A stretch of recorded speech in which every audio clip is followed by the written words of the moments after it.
Welcome to the Braver Women Show. I'm Leanne C. Jones, your straight-talking therapist and founder of Braver Women. I teach anxious LGBTQ plus women all over the world how to stop feeling insecure and start showing up courageously with more impact and power.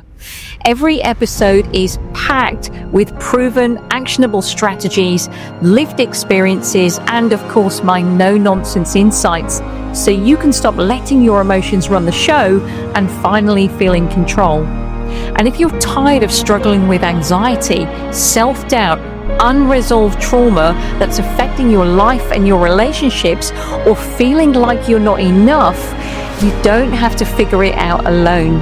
You'll hear real success stories from women in the Braver Breakthrough program, women who've gone from the anxious patterns of self-doubt to coming out and made life-changing shifts following their work with me.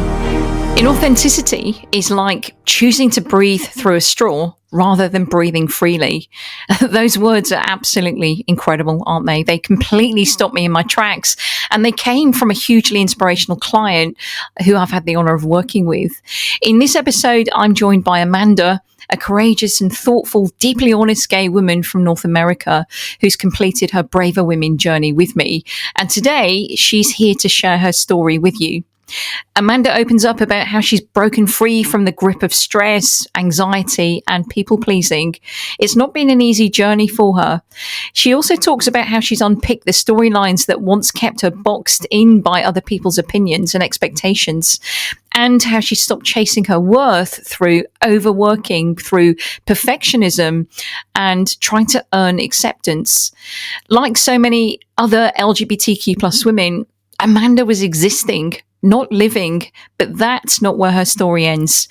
If you've ever felt stuck in the past, responding to scripts that you never wrote, if you've ever quieted yourself down and silenced yourself just to feel safe, if you've ever wondered whether life could feel different, it can. And Amanda is living proof of that. These stories aren't just inspiring, they're absolutely necessary for women in our community because they remind us that transformation is possible and that there is life beyond coping strategies and the scripts that we've long outgrown. So I hope you're going to love this talk as I chat with Amanda, celebrate her phenomenal journey, and talk about how she's done it. Her bravery is, I think, a powerful reminder for you what's possible. And my hope is that by listening, you can feel ready to take some braver steps of your own. So let's get into it. So Amanda, thank you so much for giving up your time and coming on today. Thanks, Leanne. So just to start with, Amanda, and I ask everybody this question, could you just tell us a little bit about you, where you're from, any hobbies that you have, or any interesting facts that you'd like us to know? Sure. I'm from England originally. I live in Canada now. I've spent most of my life in Canada. Yeah. And my partner and I have 2 kids. And what else? Hobbies. I used to work as an outdoor guide, so I love doing lots of stuff in the outdoors. Yeah, fantastic. And actually, I want to, if you're happy to share that you've just come back from Hawaii, that's no mean feat, is it? Tell us a little bit about that. That's an amazing trip. Yeah, we just had a really nice 10 days in Hawaii. It was kind of a goal that I set to do something fun because I was celebrating 30 years of being out and proud. And I thought, celebrate birthdays and anniversaries and stuff. And I was like, I'm going to celebrate this part of my life too. So my wife and I went and we did a little bit of surfing, kite surfing, snorkeling, and just in general enjoyed the beach. Amazing. And I'm very lucky to have had some photos from you. And so thanks for that. Fantastic. So Amanda, when did you realize that you were gay? And the reason why I asked this question is because there's so many women in the group who are partially out or who are still kind of curious and trying to work their way through their sexuality. So if you don't mind sharing, that'd be awesome. Yeah, I think I realized I was gay quite young, but there weren't any role models really. Like there wasn't any kind of thing that I could pin what it was. So I think I just felt a little bit different. And really what I kind of was aware of was that I didn't really like doing a lot of girly things. So I would often kind of be outside messing around and be sent back into the kitchen to help If when I was being cooked or something like that. Yeah. Yeah. Yeah, I think that it was fairly young. Yeah.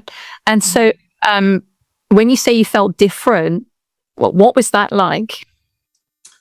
I think it was kind of like I got messaging that the way I was not kind of ladylike would have been what my parents would have said.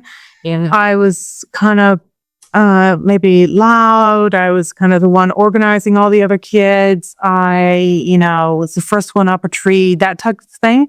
Yeah. And I heard a lot of kind of feedback, be quieter, stop, this, be more ladylike, that type of thing. Yeah. Yeah. And so, when did you come out? What was that process like for you? I came out when I was 17. I remember it really well. I told my parents, and it didn't go that well. My parents were not happy about it. Yeah, it was a negative experience in the sense that I thought my parents were going to be supportive. I thought they were going to understand my rationale, which was that love is love. And even at that age, I kind of thought it was right, versus, something being right or wrong. I thought it was fine. And they didn't. So, yeah. But I did also, we grew up in a big city. I grew up in Toronto, and it's a very big city. It has a lot of LGBTQ resources. So when I came out, I was able to access some of that stuff. I had some friends at school who were also gay. So it was like a bit of a pros and cons kind of thing. Yeah. So your parents weren't too happy about it. When did they eventually get on board? Was it when they realized this wasn't a phase? Yeah, they didn't really get on board for quite some time, actually. I was probably, like 3 girlfriends in, and each time I would bring, my partner at the time home, and sort of, they would do this kind of frosty British routine, like very kind of like polite, but it was like there was ice underneath the words. Arctic breeze was blowing through. And eventually with I think it was my, at some point I just said to my mom, like, look, I'm not coming by anymore. I'm not bringing anyone home if you can't actually be nice. Yeah. I think that was the moment where they needed the stick. They needed the consequence at the other end. So that must have been quite difficult because, again, I had a similar experience, exact same experience. Only, I ended up not speaking to my parents for about 5 years as a result. But and it can be very impactful on how we feel about ourselves as well. So did your sexuality have any impact on how you felt about yourself and your self-esteem? Yeah, it did. I mean, again, it was kind of a mixed thing. So there was a part of me, I think because I grew up in a big city, I was able to go out to the gay bars and go out to Pride. So I really felt at that time, like my early 20s, very cool, very cutting edge. I was like, I'm part of this thing. And it was very positive. But then at the same time, I also didn't speak to my parents for a period of a number of years, really.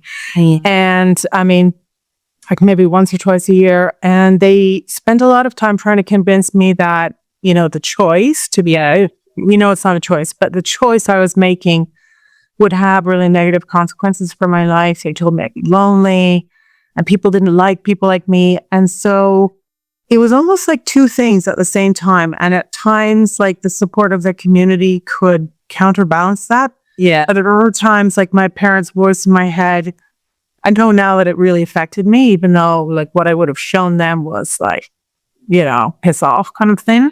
Yeah. Not under my skin.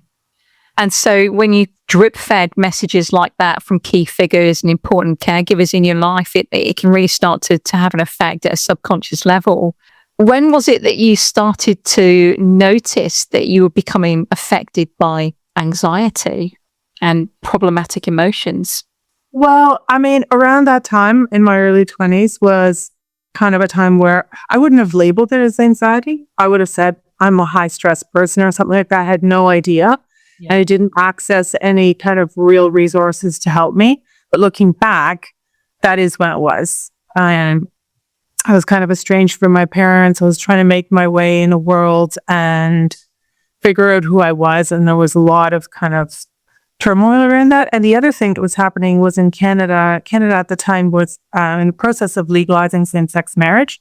Mm. So there was a lot of public debate around the issue. And a lot of the debate was very toxic. Like people would get onto radio shows and say really, really hateful things because the radio host would say, what do you think about the proposal to legalize same-sex marriage? Call in, that type of thing. And you get some people, but other people would just get on. And I remember listening to this thing and just having this like sick feeling in my stomach. And I look back and I think, like some of that stuff was just too much, like as a member of the community to people to feel comfortable speaking their views. And so how did this affect you, Amanda? Like how low, I know this is quite a personal question, but how low did you get? How bad did things get for you?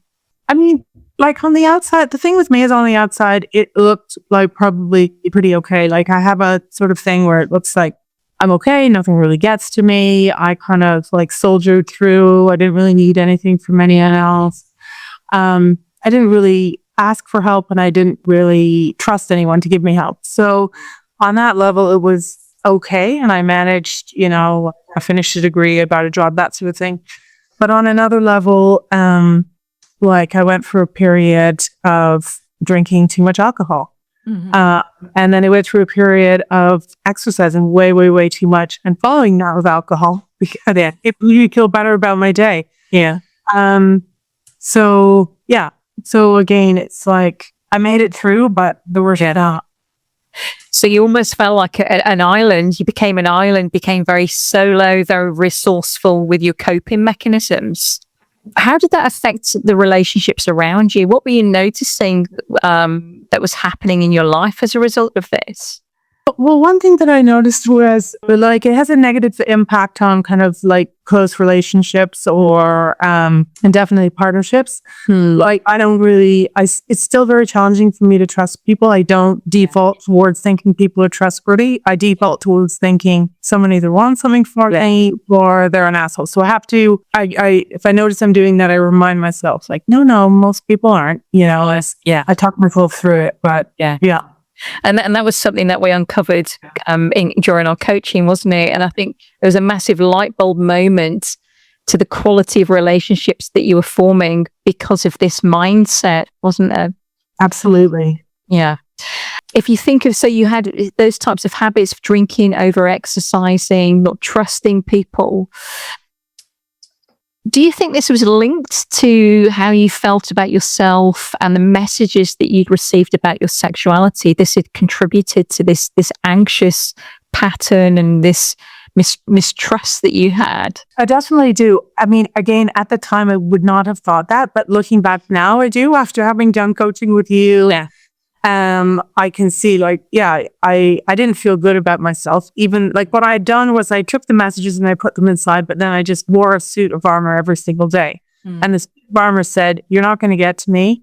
And also I'm fine. So just ignore me. So it was a very lonely kind of thing, but it also made me feel like I was going to be able to keep myself safe. And so what kind of things were you saying to yourself on the inside as well? Because people who are anxious or have low self-esteem have this record player in their mind of self-sabotage, and that they've never become aware of it until they do this type of work. Yeah, I mean, one of the things I would say to myself, I can't remember exactly the wording, but basically I wake up every day and feel like I needed to earn something. So if I was really trying to make a relationship work, I'd say, you have to recommit to it every single day. So that would be my thing. It was like positive language. There's nothing wrong with committing to something. Yeah. But I never felt like I could rest. I always felt like I had to earn my worthiness. Yeah. Wow. Okay. And this is a common pattern that I see with a lot of LGBTQ plus women.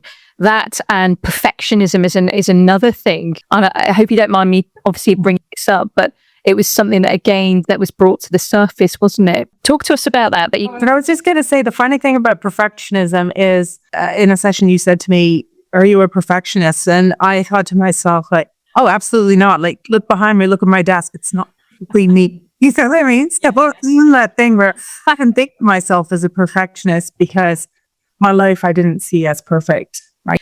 And that's the thing, we can become so ingrained with these behaviors at a subconscious level that we actually lack the awareness. And again, it's something you work very hard to actually have that level of awareness to bring about a change. It's been fantastic for you. How long were you in this stuck place for?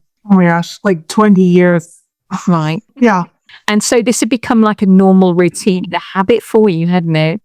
absolutely. And I have to say, like, in a way, you taught me this, like every bad habit has a good intention. So it got me through my early 20s to my early 40s.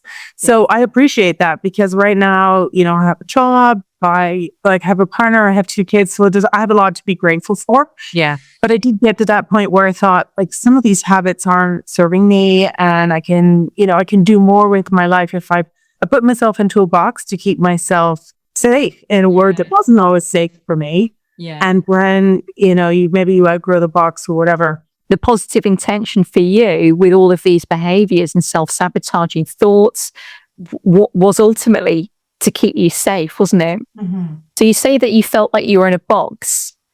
What was that like, Amanda? So say if I had to step into your body and experience that, what would that be like? Just what did your life look like in this box? Well, it looked very routine. I had a lot of routines to kind of keep everything organized. I like to be organized. I'm naturally organized anyway, but even more so. Yeah. And a lot of what I was doing either for other people or for the future. So like I said, I've got kids. So you do stuff for your kids, obviously, but I was doing that almost to the exclusion of doing stuff for myself.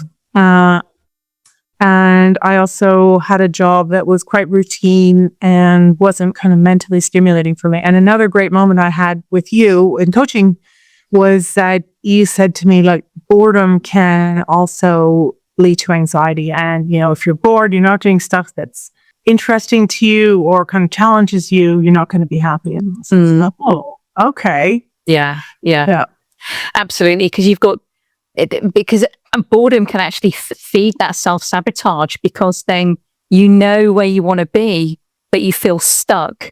And so it just ends up in self-depreciating thoughts, doesn't it? Mm-hmm. And so there was an element of control for you, wasn't there? Which is a common pattern, again, with anxiety. It was particularly with LGBTQ plus women. And what was it that you felt that you needed to control by the perfectionism and it's staying super hyper organized? I think I was just trying to control the negativity from coming to our door, knocking on the front door, and this kind of, I've got an LGBTQ family, like I didn't want my kids affected, I didn't want my partner affected, I just was trying to make the world a friendlier place, I think. But also, again, keep yourself safe and not allow any of those behaviors to spill into you. What was it that motivated you to firstly reach out to me, but also really commit to yourself and to complete the coaching and to take a completely different direction with your life and undo some of these behaviors and habits? Well, I hit a bit of a low at a certain point. My job was challenging, my kids were young, and things weren't going that well. My relationship, and I kind of hit that low point. And I also had this insight, like things are kind of repeating in my life. And so if, say, this relationship doesn't work out and I get into a new one, I'm going to see the same things happen again. And then I thought, okay, so then that means this is me. Like I'm creating this reality. And so that kind of moment was like both exciting and really scary, because then when you realize it's up to you, this is great, I've got this under my control. And then you're like, oh my God, this also means that I'm creating this reality that I find difficult to live in. So yeah, that was my goal. Yeah. And so you were able to reach out. You became a member of the group quite early on. Well, you're one of the original Braver Women, aren't you? Whether I don't know, but I saw your thing online. I don't do a lot of stuff on social media. It's just, I have never gotten that into it. And I saw your stuff. So I thought, yes. It resonated. Yeah. When we started to work together, Amanda, what were some of the big changes that you noticed? What were the realizations that you had? Okay, initial realizations were like, yes, I have really bad anxiety. And I've been coping with it in all these kind of roundabout ways for years. And there's about the route forward to dealing with it directly and reducing it. Yeah. That was a really cool moment. And then I think I also like secondarily realized that I could achieve some freedom. Like I could let go some of the storylines that I grew up with. Yeah. Yeah. And if I let those go, then I'd be free to navigate like my own life in whatever way. But they were still holding me prisoner away. Like they were still kind of in the back of my mind. And so what's one of the biggest changes that you have now? What have you noticed? And I'm glad you're smiling when I asked that question. What's the one? It's like I'm more optimistic. I think I deal with anxiety way, way less. And I think over the period of the last year, I've kind of built my sense of hope and optimism and reduced the amount of anxiety I feel. So that's pretty cool. I know you're very humble but you have done the work. And, you know, I feel like I'm sat in front of a completely different person right now with some of the achievements that you've made. So if you have a think about what you have achieved compared to that person who was trapped for 20 years. So anybody watching this is going to be thinking, well, what's she done? What's she doing differently? What kind of habits, including mindset approaches, do you have now that you would massively advocate that have been real game changers for you? Okay, game changers. So first of all, if you want to change something in your life, I would say just get started, give something a try. And if it doesn't work, try something else. Yeah. And then that would be something rather than thinking, oh, it's me, it's not going to work. Yeah. Try something new. Habits. I mean, I have kind of a daily routine now that really supports like my mental health. And I've kind of taken that on board where I think to myself, like, no, mental health is really important. So I'll exercise most days. I'll try and spend some time doing something creative most days. And I'll try and find a chance to connect with someone like, a friend or them. Yeah, so so this is great. So you're looking at taking care of your environment, your interactions, your health, your well-being. So all of these things combined, did you do any of this before, or was it kind of, it wasn't habitual like it is now? That's right. I did some of it before, but it wasn't habitual, and I did do it, I more did it as kind of like, almost like the pointed finger, like you should exercise or you should do this. And now I think, oh, it'll be really nice. And it's more kind of, it's got a spirit of nurturing and kind of self-care to it as opposed to, the negative approach. Yeah, absolutely. Almost being critical and critical of yourself and telling yourself off, you need to go to the gym. It doesn't motivate anyone when you have that kind of internal chatter, does it? Okay. What advice would you give to the women in this community? What advice would you give them around emotional self-care? Because there's a lot of people struggling at the moment with their thoughts, repetitive, anxious thoughts and ways of being. What was it that worked for you? Okay, well, the first piece of advice would be, this is your whole thing that you do. So it's really your advice that I'm reselling on as mine. If you start to understand your thought processes and then how they tie to your emotions, you can kind of set yourself free in a way. So now I'm more conscious of my thought processes, and if something's irritating me or something, I can sort of track it back and determine, is this a real problem or is this something I'm just tired at the end of the day kind of thing? Yeah. So that was like a game changer. Yeah. I think just if you kind of I think a lot of us grew up with a lot of negative, in the LGBTQ community, grew up with a lot of negative messaging about our self-worth. So true. Just the way it was. Yeah. I think it's a lot different now, which is great. And I'm really happy to see that. But I think a lot of us are maybe unconsciously carrying it. And that was definitely the case with me. Yeah. And so I think you almost need to take it as a project to say to yourself, I probably have some shitty messaging that I've been carrying around whether or not I'm worth making the effort to do any of these things. Yeah. And some of those things are like self-discipline things, and some of those things are nurturing things. And I think you need both column A and column B. Yeah. So a lot of it is largely around beliefs, the beliefs that we have as a result of that constant drip feed of messaging. We then form conclusions about ourselves, and then that becomes the angle of which we kind of see the world, view the world, and then we receive the world in that way too. Mm-hmm. What kind of beliefs did you have about yourself, Amanda? Well, what I now realize is that I had this idea that I had to earn everything. Like nothing was kind of inherent to my self-worth. So every day I had to wake up and achieve something.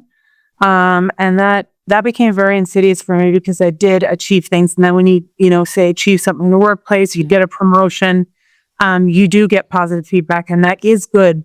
Yeah. But it's not good if it's not making you feel good about yourself. And so for me, it was kind of like pouring water into a leaky bucket. Like I had to keep doing it every day in order to feel like I earned my place to be there. Yeah. So that kind of pattern had taught you that in order to be worthy, you had to get that worthiness from outside of you by your performance. It's so common, isn't it? It's so common. Mm-hmm. So what do you believe about yourself now? So we're looking at the contrast. Yeah, I mean, it's really amazing. And this is something that I have to say, like, the coaching process has been so great working with you, because I look at it kind of, these months on, and I don't feel that anymore. Like I used to wake up and I'd make this to-do list. It was huge of all the things I had to get done during the day. And if I got it done at the end of the day, I could say to myself, like, all right, like that's okay. But if I didn't, I would feel bad. Now I just wake up. I still have a to-do list because I've got a job and all that stuff, but it's not the same. I feel like if I woke up and I just did nothing all day, I'd be okay. Yeah. Yeah. And it's the sense that I don't have to earn everything. Yeah. That is absolutely phenomenal. It really is. And so it wasn't easy to get to that place, though. We talk about it so freely and so smoothly as if it was just, oh, yeah, a couple of sessions, bang, you've got the result. But it's not been an easy process for you at all. And obviously, I'm not going to share with people any personal details, but it's that transition has been huge to shift 2 decades of beliefs about yourself, Amanda. We've had people pleasing as well. That cropped into the equation. Mm-hmm. Talk to us about that, because that's a really common thing that I hear within the community on a regular basis. Yeah, I mean, I think it ties back to the safety thing. So it became really important for me to be able to go, like I kind of lost my family. We've kind of reconciled since then, but I lost the family I grew up with. Yeah. For quite some years. And, it became really important to kind of get into an environment and make new connections or fit in or all that kind of stuff. And so being able to read other people and then kind of almost mold yourself into who they would find palatable to be. Yeah. Became a survival strategy for me. And then, something you pointed out to me in coaching, people pleasing. I was like, what? How can I be doing that? But it absolutely is something I was doing. Yeah. And I really do, like you've just stated, I think we become so hypervigilant from fear that you end up reading people, becoming a social chameleon, and then molding yourself to stay safe, so you're not met with disapproval or any remarks that are going to hurt. It's so common, and it removes the authenticity from who we are, doesn't it? It does. And the other thing about it is, I now realize I'm like, that's a skill. So being able to read people is a skill. I'll be able to continue to use that in my life to understand what other people are saying to me and the nuances of it. But now I have this thing where I check myself and think, now, what do I really want to respond? I can tell what they want me to do. Yeah. But I'm still going to check back in with myself and respond with what I want to do. Yeah. So, some of these things we can, the challenges we can turn into strengths. And have you any thought? But yeah. Well, one of my mantras, if anyone cares to have a look at my personal Facebook profile, is that your difference is your strength. Mm-hmm. And I'm yet to do it, but I've been really wanting to do a video for everybody to talk about the unique strengths that we have as gay women. And one of those you've mentioned, we have the ability to read people better than an FBI agent or a body language expert. It's absolutely crazy. So that puts you in a real good position when it comes to negotiations and certain professions, for sure, as well. So authenticity. Let's talk about that for a moment, because it's a huge barrier for a lot of women. And I know that you did struggle with being authentic, from showing off your British flair to being fully who you are. Yeah. Yeah, I mean, I did. And like, I know mentioning the story that when we came over to Canada as a kid, I spoke with an English accent and was made fun of like relentlessly. So I learned to speak with a Canadian accent, and I can actually switch back and forth depending on which side of the pond I'm on. Which, could be a good thing if I was in acting, but I'm not. It's really challenging, but I think it's really important to be authentic. And again, like the messaging that I grew up with was not about being authentic. It was about fitting in.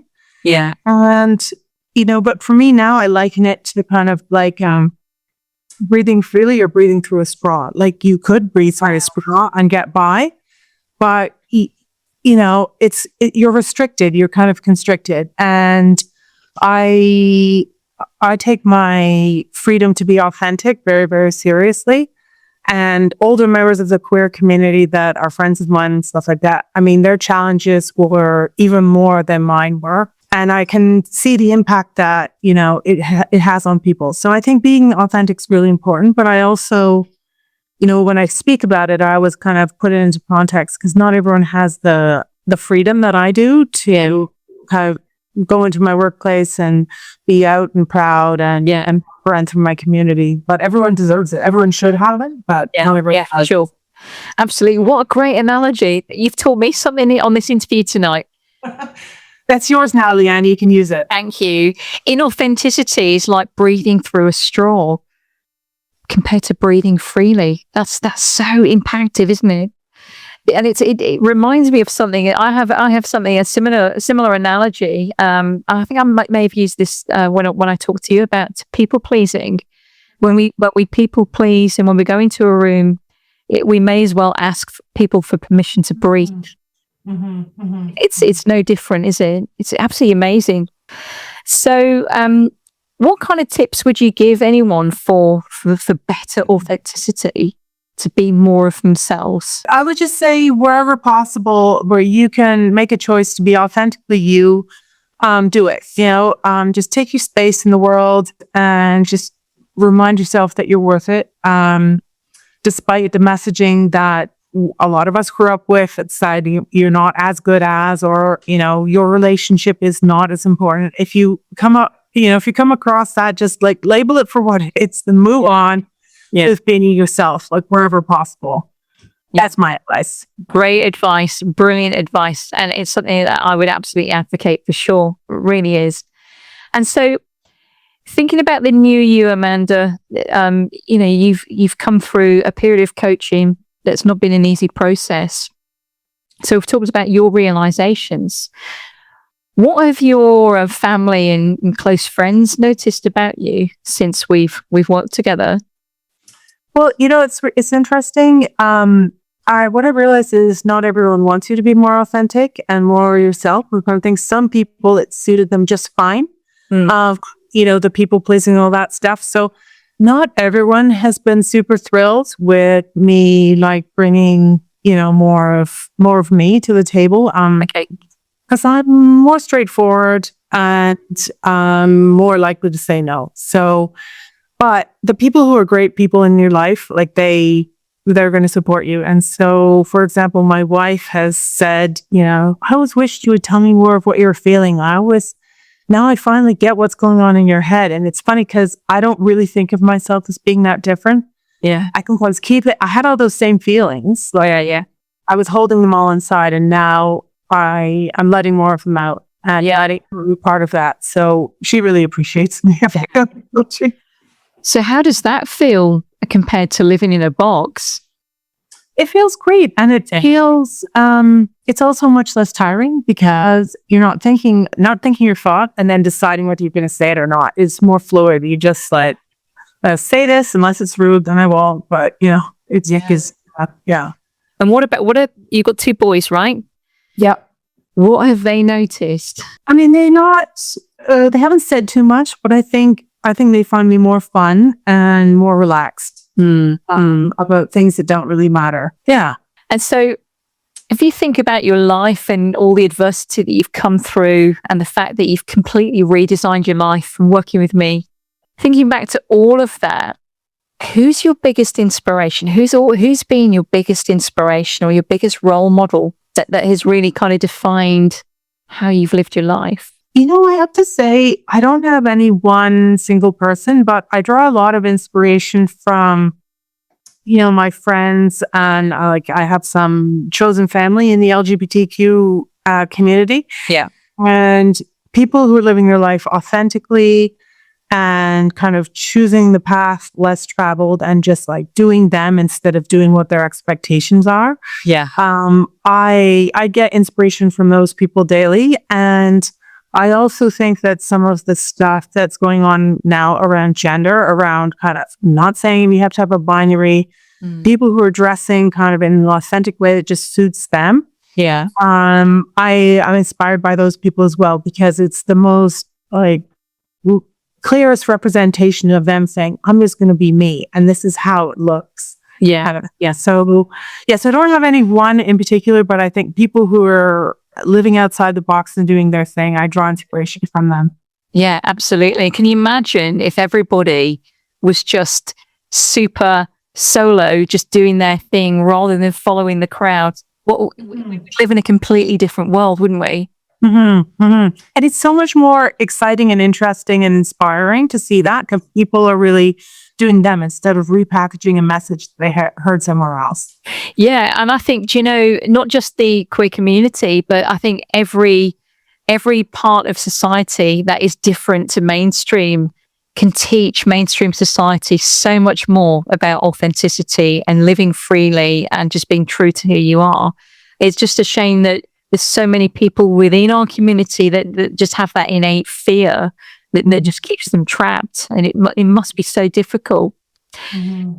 So, Amanda, if we think about this new authentic you, the you that doesn't give any shits anymore, the you that just wants to be breathing freely in society, in your everyday life, what does the future hold for you now that you feel able to do this? So, and I'm hinting at you talking to us about some of the plans that you've made that were uncovered during coaching, some of the exciting stuff that you've got going on. Okay, yes, I'll tell you a bit about that. So, the first thing I've started doing is going back to some of the passions that I had in my early 20s. So, I used to work as an outdoor guide, and I kind of gave it all up, and I've gotten back into doing stuff. I just spent a week surfing. I tried kite surfing for the first time. I've started doing karate, which is something I always thought I was going to be one of those kick-ass people who I blocked. So now I've got a white belt. Have you? Have you got your white belt now? I do, yeah. Amazing. So I've gotten into doing that. So that feels great. It feels amazing. And then the other thing that we talked a lot about during coaching is I've always loved creative writing. And I have a job now where I do a lot of writing, but it's not creative at all. It's technical. And I always thought, I'm going to retire and I'm going to do some creative writing. I've read a book. And you said to me during a coaching session, just do it now. I think that's the power of working with a coach, someone who just sees, the obvious solution and points it out to you. And so I have started doing that and making plans to take a little time off work to do some writing and enjoy, which is something I never would have done before, because I would have thought, I'm not earning more keep kind of thing, time off to do something that's a passion of mine. But now I see that as, something that we should all do. Yeah. So yeah, that's what I'm up for. Yeah. So obviously we're not going to say where you're going, but this is a pretty big trip, isn't it, for you? And a life-changing trip, and actually amazing that you're reconnecting with the person that you were before you took on all of the conditioning and all the worries and fears about what other people thought. So almost going back to the real inner you that's got a passion for travel. It's absolutely amazing. And so what advice, because we're going to wrap this up now. I think I've picked your brains for long enough, but what advice would you give to anybody within our community, within the Brave Women community, who is thinking about changing their life and they just don't know where to start and they have all these fears as to whether they should even try? I would just say, try something. Just get out there, try something. And if the first thing doesn't work, try something else. And I would say, you're worth it. I would just say, I don't know, maybe there's some people out there who didn't grow up with that messaging, which makes me happy. But so many people I know grew up with the messaging, you're not worth it. And you are. And I would just say, go out there and try things, and it's okay if you don't get them right. You can just try again or try something different. So yeah, I would just say you're worth it. Get out there, try new things. And if you need support, ask for support. Yeah, that's amazing advice, Amanda. It really is. And, how inspirational for your boys, to have a mum that's willing to do things that some people only dream of. That's super inspiring for them growing up as well. Lastly, people are going to be watching this along with a whole host of other amazing clients that I've worked with, and they're going to want to know, what's it like working with Leanne? This is your chance just to talk freely about the experience that you've had with the Braver Women journey that you've taken. Sure. Well, first of all, I would say, for anyone who wants to get involved or work with you, they definitely should. I highly recommend it. Obviously, I'm here. Like I said, also, I put a post in the group and said, working with you was like, for me, was like working with like an older sister. You're younger than me, but anyways, it doesn't matter when you're making something up, that I never had, like someone who could, point things out, and you're very generous and warm. So it's not an intimidating process at all. And in addition, the materials you have in the group are really light.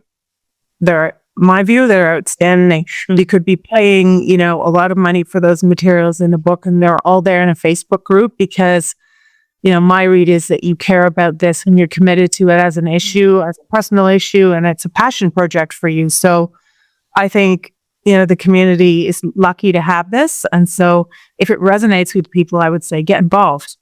They'll wait. Yeah. Brilliant. So I think most people listening to this, Amanda, probably won't be scared of approaching me for some coaching or therapy. So thank you so much for your kind words. You have been, and I've said this to you many times, you've been a real inspiration to work with. And from working with you, I've actually learned a lot about myself as well. It's never a one-way process with me. When I take on a client, we work together, we're digging deep and we're uncovering quite a lot of shit.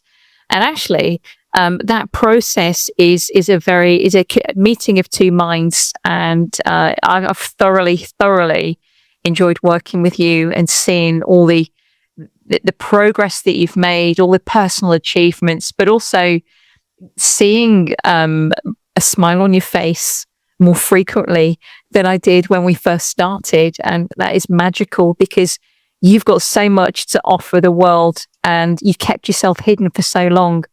And now everyone's going to benefit from you and your magic. So thank you so much for choosing me to be your guide, Amanda, but also coming on to Braver Women and sharing your story. So thank you so much. Thank you, Jen. Thank you. And so you promised to come back after your travels and tell us how it went. Okay, sure. But thank you, Amanda. And I'll catch up with you soon. Okay, thanks. Take care. Okay, bye for now. Bye.